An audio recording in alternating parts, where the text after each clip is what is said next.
Good morning students. आज प्रमेय देखते हैं। प्रमेय 4 भुजा भुजा भुजा समरूपता प्रमेय। इसमें क्या है, यदि दो त्रिभुजों की संगत भुजाएं अनुपातिक हों तो वे त्रिभुज समरूप होते हैं।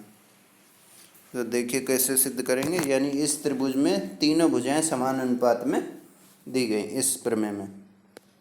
तो हमने दो त्रिभुज बना लिए। दिया है त्रिभुज ए बी सी और डी ई एफ में भुजाएं अनुपातिक हैं तो क्या लिखेंगे, ए बी बटे डी ई बराबर ए सी बटे डी एफ बराबर बी सी बटे ई एफ। ये दिया गया। सिद्ध करना है दे दोनों त्रिभुज समरूप हैं, ए बी सी समरूप डी ई एफ। तो हमने यहाँ पर रचना की एक भुजा डी ई पर एक बिंदु लिया x और डी वाई पर डी एफ पर एक बिंदु लिया y, और इस तरह से लिया कि ये ए बी बराबर होगा डी एक्स और ए सी बराबर डी वाई। ये रचना की, ये लिख दिया हमने यहाँ पर। देखिए अब कैसे सिद्ध करेंगे। ए बी बटे डी ई बराबर ए सी बटे डी एफ। ये भुजाएं हैं दोनों त्रिभुजों की जो समान अनुपात में दी गई हैं। ठीक, ये दिया गया। अब हमने ए बी की जगह डी एक्स लिख दिया, क्योंकि हमने ये रचना की है तो ए बी की जगह हमने डी एक्स लिख दिया। इसी तरह ए सी की जगह डी वाई लिख दिया, क्योंकि रचना से ये दोनों बराबर हैं।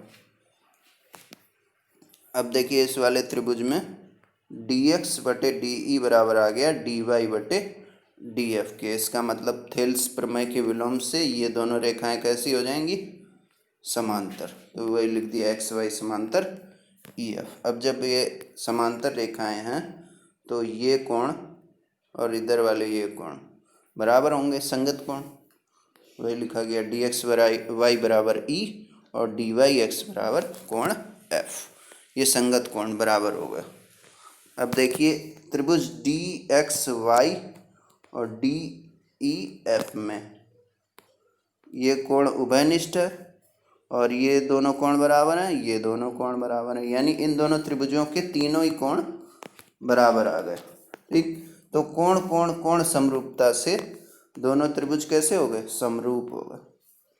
अब दोनों त्रिभुज जब समरूप हैं तो उनकी भुजाएं कैसी होंगी, समान अनुपात में होंगी। यानी कि डी एक्स बटे डी ई बराबर लिख सकते हैं एक्स वाई बटे ई एफ। भुजाओं का अनुपात कैसा होगा, समान। वो लिख दिया। अब यहाँ डी एक्स की जगह हम लिख सकते हैं ए बी।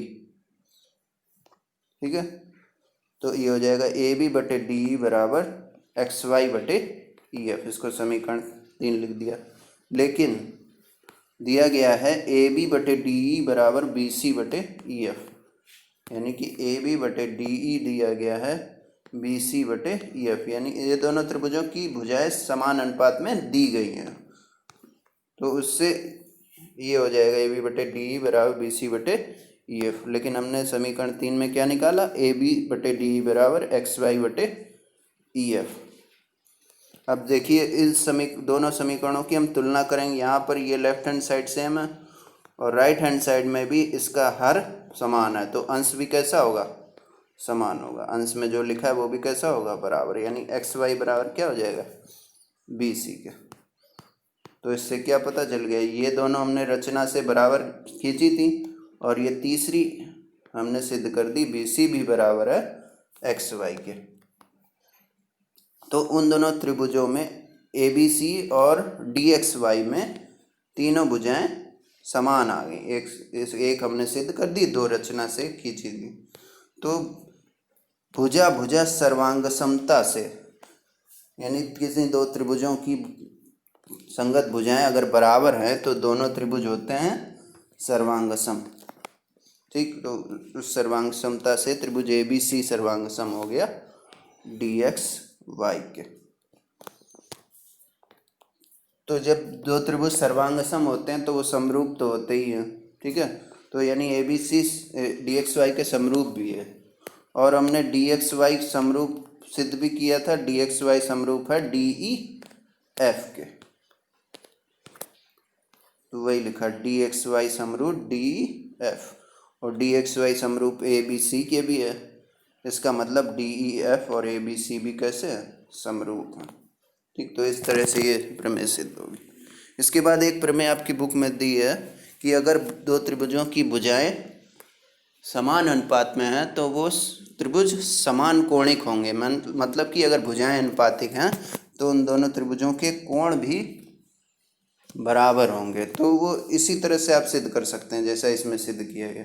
इसमें हमने दो त्रिभुजों की भुजाएं समान अनुपात में ली हैं और उनको समरूप सिद्ध कर दिया। जब त्रिभुज समरूप सिद्ध हो गए तो इसका मतलब उनके कोण भी कैसे होंगे, बराबर होंगे। तो यही प्रूफ आप उसमें भी कर सकते हैं, बस लास्ट में आप लिख देंगे इसलिए इनके कोण भी बराबर होंगे।